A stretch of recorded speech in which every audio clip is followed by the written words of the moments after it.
Hey guys, I'm Skywalker. I'm gonna cover the free lesson of trading all-time high from the Invictus Animus Discord members. First of all, trading all-time highs can be very confusing at first, especially if we lack of context about us, and also if we never traded all-time high. So the reality is that it has some advantages and some disadvantages. But as a trader, it's fundamental that we can adapt to the current market condition.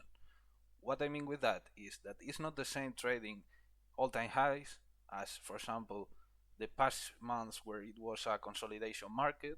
It's not the same also trading the manipulation, for example, with the Trump tariff market, since even the concepts we use, they are all the same and always the same. We need to adapt a little bit our system, a way to determine the bias, and some little adjustments that are very important in order to maintain a good performance as a trader. First of all, optimal trade entry and discount daily weeks. Optimal trade entry. When we are in all-time highs, waiting for example, the 62% level or 79% level, that are the common OTA levels that traders might wait. Most like 9 of 10 of the times means that are you gonna miss the move, because price doesn't work that way. It doesn't work going high and then rebalance most of the range. Price is gonna continue pumping and pumping. You have to have that in mind. In terms of daily wicks, maybe some people doesn't know what daily wicks mean. This is a daily chart. This is the wick and this is the tail. The tail means the lower part of the candle that is not the body, and the wick is the upper part. A lot of times, since we lack in this price round, if you wanna go, is after price hit all-time highs last year. If you wanna go back and look into your charts, this is a daily chart. Price goes higher. First, we create a down close candle day.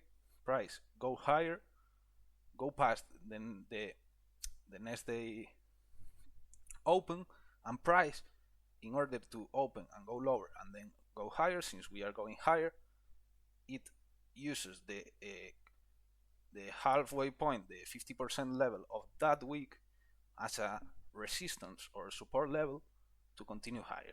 As you can see, this means that price is very bullish, and you can see the next day that we got a very high bullish candle.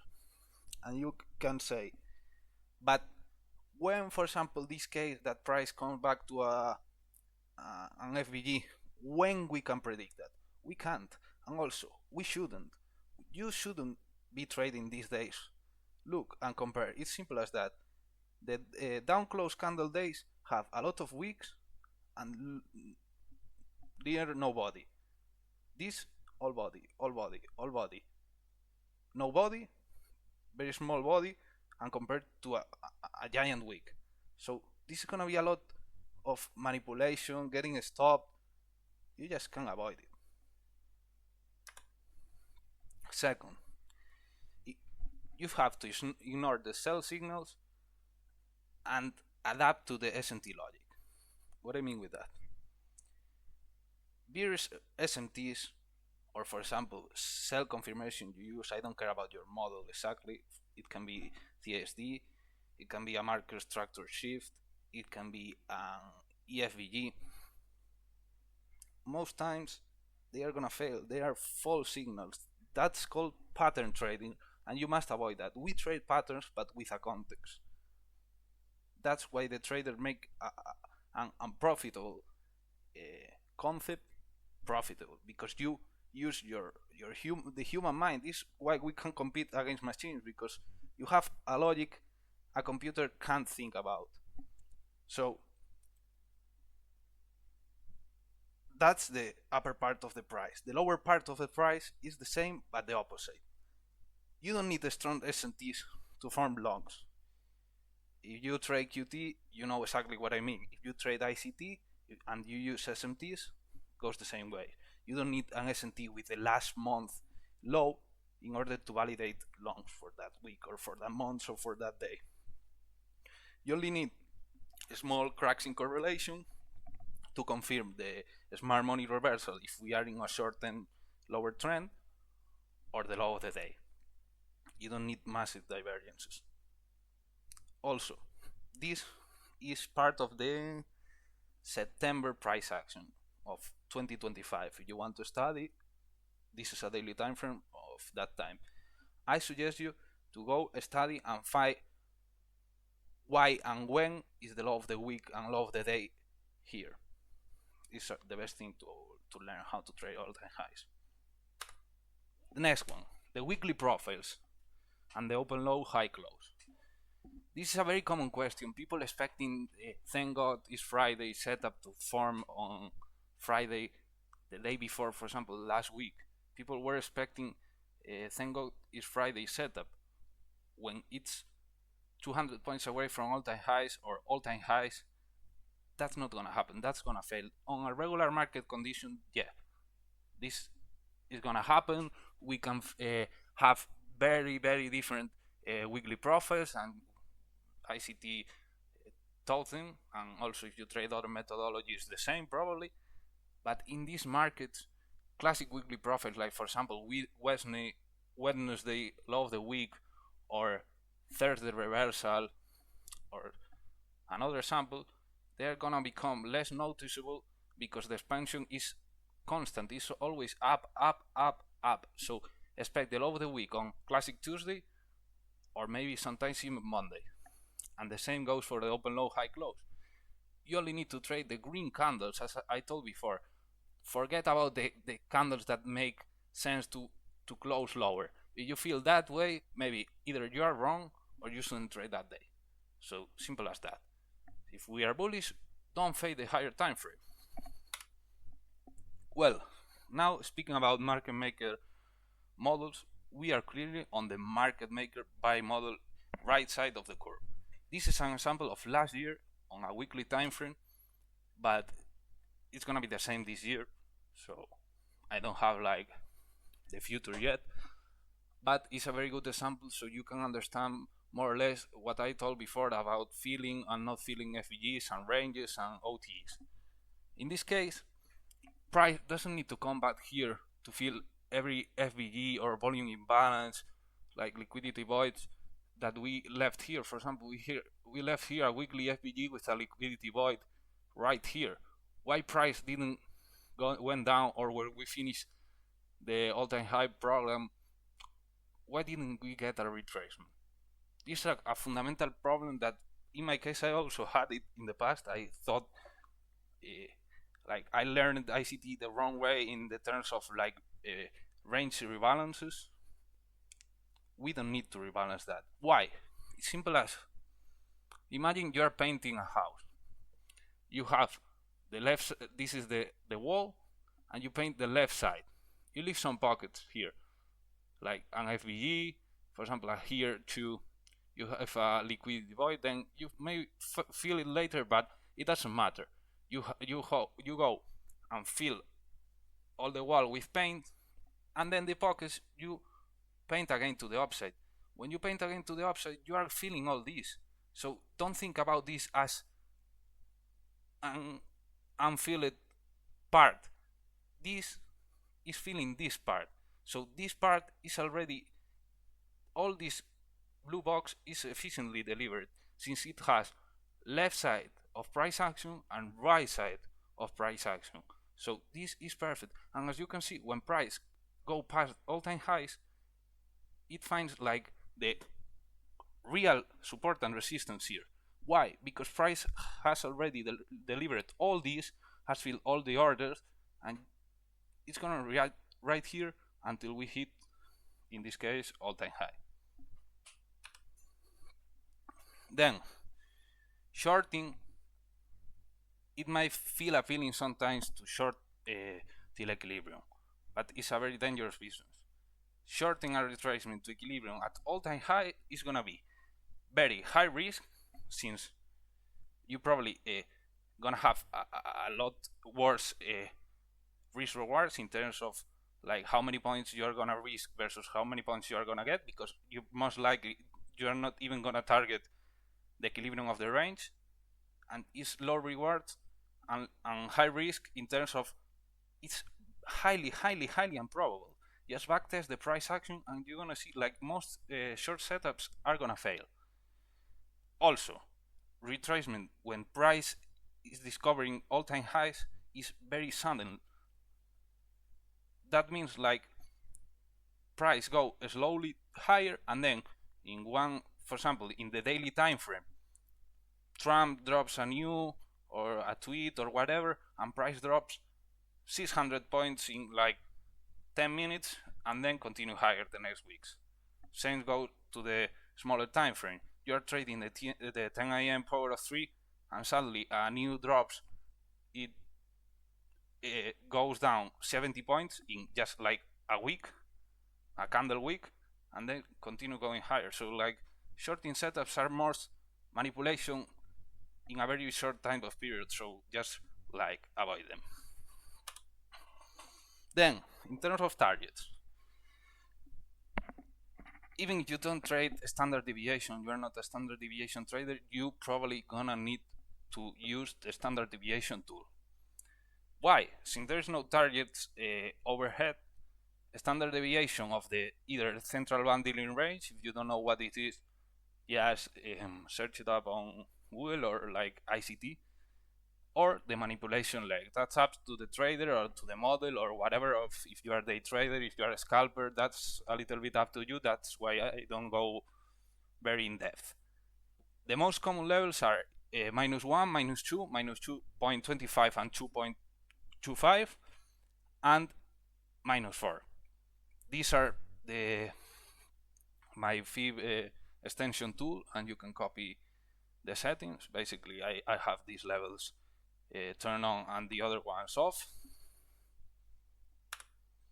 And in terms of risk management inside all-time high trades, once you are in a trade, I mean, you need to partial and go break even at high of the day. That's a must, since after that it's optional. Like the price can stop at the high of the day and it could be a logical target, so any extra is just extra, since price doesn't need to target the -2 of your standard deviation. Even if you think it's a good setup, it's not necessary. It's artificial level.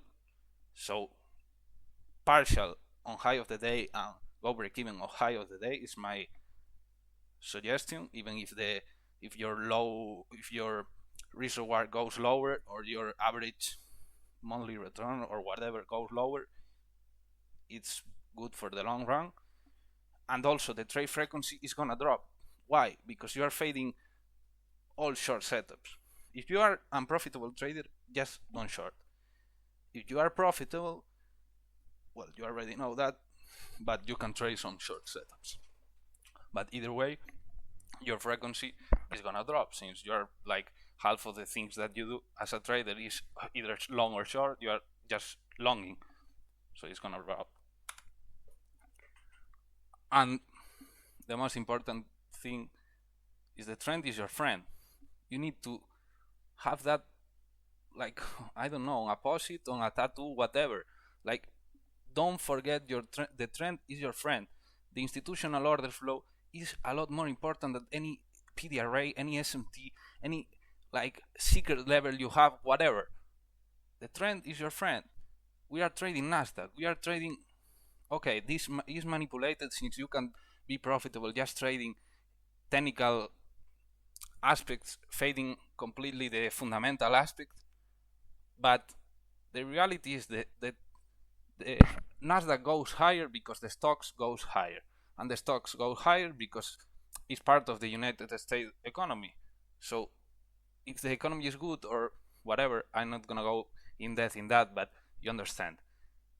If everything is pointing higher, then don't be dumb and pay attention to a 4-hour FBG. That's not gonna damn the market. The market is gonna continue higher because it has external factors to continue higher. It's not gonna respect your trade from a prop firm. That's not how it works. You have too much ego if you're thinking that you are smarter than the most important index in the world. Yes, long. When we are on a true all-time high bull run, I mean, if we are really on a bull market, every daily down close candle is not gonna be a reversal. It's just the institution loading up their orders. That's gonna be like a very good entry point to continue higher, and price is gonna react a lot on the down close candles. So don't be dumb. Trying to short every day, trying to short every retracement, trying to pick the top because you wanna be a cool TikTok trader that caught the high of the year of Nasdaq, because that's not how it works. You are fading the fundamental aspect of Nasdaq is good, Nasdaq is going higher. You are fading the market maker model. You are fading the yearly power of three that is clearly bullish. So don't be dumb and just long. And finally, more important than any video, anything, is the experience. I recommend as video the trading all-time high market video from ICT. I think it's like 15 minutes long, and also he reviews around September from last year about Nasdaq. Well, if you trade other pairs, but the Nasdaq one were very good, where he goes more in depth with the daily, week things that I explained on the first slide. And also you need to backtest a lot. You need to check the last all-time high price runs in terms past year and the other years to understand what I said, and not trust me, but trust the price and trust what you see. And also look how many times price ignored the premium arrays and continue going higher. Like, have in mind how many times the S&T at the top failed, how many times price don't retrace to FVGs, how many times price doesn't go back to OTE, how many times price doesn't reverse because there was a one day that closed downwards. You need to have that in mind every day, and every day. Trading all-time highs, it's either very easy or just blowing account after account. There's no in between. So be smart and please long. Like, I had a lot of errors in the past just trying to fade the higher time frame.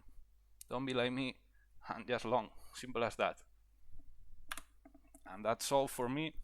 I hope you guys enjoyed this review. I tried to do my best. It's in English. It's wherever. My accent is not the best, I know, but you are here to learn how to trade, not to learn English. So I hope the information was useful. Remember to backtest and to grab your data, since not me, not Apollo, not anyone is gonna save you except you. So if you have the correct data, if you have the experience, even if you don't trade it past markets, but you have now the, I don't want to say fake, but yeah, the fake experience of backtesting, it's gonna give you a lot of more confidence in live markets. It's gonna fix you a lot of possible issues you're gonna have having bad streaks because you're shorting. You're gonna avoid a lot of problems. You're gonna have a lot better results, and you're gonna see an actual upgrade in your trading. And that's all. I hope you have a great Saturday and weekend. See you next week.